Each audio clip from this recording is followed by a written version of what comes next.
पिछले 40 साल से मतलब 4 दशक से प्राकृत भाषा का प्रचार प्रसार विकास के लिए कार्य कर रहे हैं। अलग अलग संस्थानों के द्वारा भी प्राकृत भाषा के विकास का कार्य हम लोग कर रहे हैं।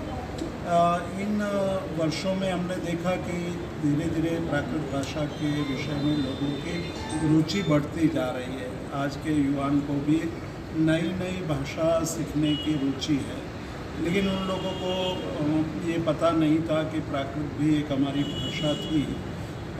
हमारे विद्वानों ने कई बार कहा कि भारत देश की संस्कृति को, भारत देश के हृदय को जानना हो तो हमें संस्कृत, प्राकृत और पाली के ग्रंथों का अभ्यास करना चाहिए।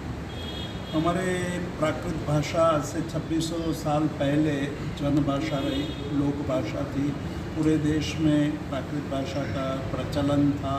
इसीलिए श्रमण भगवान महावीर ने अपने उपदेश की भाषा प्राकृत भाषा चुनी थी। उस समय में उनका विचरण मगध और मगध के अगल बगल के प्रदेशों में रहा था। इसलिए उस ज़माने की जो प्राकृत भाषा है उनको अर्धमागधी भाषा कही जाती है।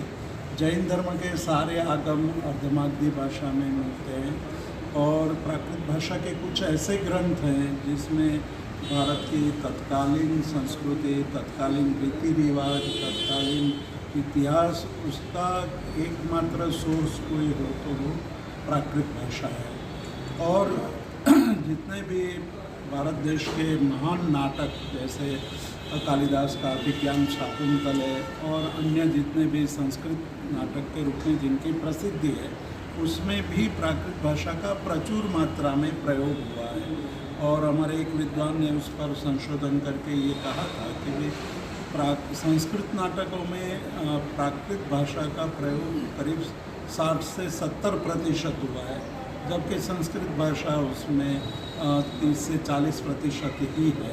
तो इस दृष्टि से भी हमें संस्कृत नाटकों को भी समझना हो तो प्राकृत भाषा को अच्छी तरह हम समझे तो संस्कृत नाटकों को हम अच्छी तरह समझ पाएंगे। इसलिए भी प्राकृत भाषा का मतलब अभ्यास आवश्यक है।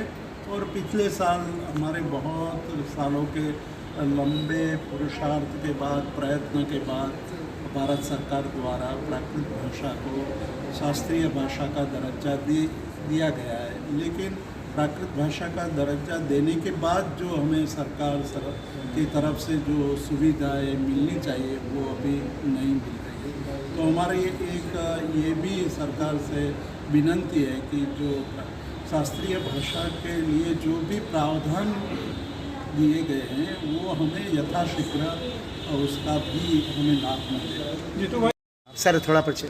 डॉक्टर दिलीप धिंग, तमिलनाडु की राजधानी चेन्नई से आया हूँ और इस प्राकृतिक संगोष्ठी में चौथी बार निरंतर आ रहा हूँ मैं। इसकी सबसे बड़ी उपलब्धि ये है कि प्राकृत भाषा भारतीय भाषाओं को जोड़ने वाली भाषा है और भारतीय भाषाओं में समरूपता को अगर ढूंढना हो तो प्राकृत के माध्यम से ढूंढा जा सकता है। भारतीय भाषाओं के इतिहास को जानना हो तो प्राकृत के माध्यम से जाना जा सकता है। सबसे बड़ी बात है, जो भारतीय समाज का लोक जीवन है, लोकमन है, वो हम प्राकृत भाषा में आराम से देख सकते हैं और इसको देखे बगैर भारतीय जनजीवन को हम ढूंढ नहीं पाएंगे। एक और सबसे बड़ी बात है कि दक्षिण भारतीय भाषाओं को हिंदी से जोड़ा जा सकता, नहीं जोड़ा जा सकता है, ये बात बार बार आती है। लेकिन प्राकृत के माध्यम से हम यह दक्षिणी भारतीय जो भाषाएं हैं, तमिल, मलयालम, तेलुगु और कन्नड़, इनको भी जोड़ा जा सकता है हिंदी से। तो प्राकृत की सबसे बड़ी बात है कि भाषा ही एकता की ओर बढ़ाती है हमें। जी, हिंदी में और प्राकृत भाषा में क्या भिन्नता आप पाते हैं अगर बात करें तो उसको? हिंदी को ही प्राकृत भाषा की विरासत मिली है। जी जी। तो हिंदी को लोग प्राय ये कहते हैं संस्कृत की बेटी है या संस्कृत सुता है, लेकिन हिंदी संस्कृत और प्राकृत दोनों की बेटी है। और हिंदी को जानने के लिए, हिंदी को सरलीकरण में प्राकृत का बहुत बड़ा योगदान है। जी जी जी। तो आज आप मानते हैं कि हिंदी कहीं ना कहीं विकृत हो गई है? नहीं, हिंदी बह रही है। जैसे प्राकृत बहती हुई नदी है, उसी तरह से हिंदी बहती हुई नदी है और विकास कर रही है अपना।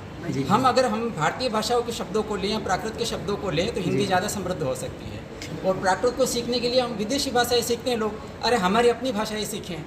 तो प्राकृत को सीखने से हम संस्कृत, सबसे बड़ी बात आम आदमी की भाषा रही, जो साधारण मजदूर बोलता था, नौकर बोलता था, महिला बोलती थी, उनके प्रति जो भाव था, संस्कृत वालों को थोड़ा अहंकार था, जैसे आजकल अंग्रेजी वालों का अहंकार जी, होता है जी। कि हम थोड़े ज़्यादा होशियार हैं।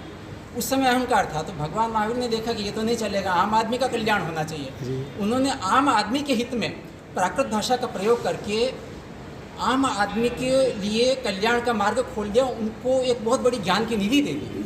तो सामान्य भाषा के माध्यम से बहुत विशिष्ट ज्ञान दे दिया, ये सबसे बड़ी उपलब्धि है। संस्कृत भाषा जिस तरह आप पहले आम बोलचाल की भाषा में थी और धीरे धीरे भी विलुप्त होती आ रही है, हम लोग की ये भाषा थी बिल्कुल गायब हो गई संस्कृत भाषा। क्या आपको लगता है कि प्राकृत भाषा और संस्कृत भाषा का जिस तरह प्रचार हो रहा है, क्या लोग आम आदमी को अपना पाएगा या हम नहीं सोचते हैं कि कोई जन भाषा बन जाएगी, लेकिन इन भाषाओं में जो साहित्य है और आज जो हिंदी में जो सारा साहित्य है, ये इन दोनों भाषाओं की ये संतति है, उसी से बनी हुई है। या भारतीय भाषा इन दोनों भाषाओं का बहुत ऋणी है, सारी भारतीय भाषा है। उनको सीखने से हम भाषाई एकता की ओर बढ़ेंगे और भारतीय संस्कृति के बारे में अधिक से अधिक जान सकेंगे। जीतू भाई, हम आपसे जानना चाह रहे हैं कि ये यहाँ प्राकृत भाषा का आगरा में हो रहा है सम्मेलन, और अभी आपने बताया कि जैन धर्म और आगरा का बड़ा आपस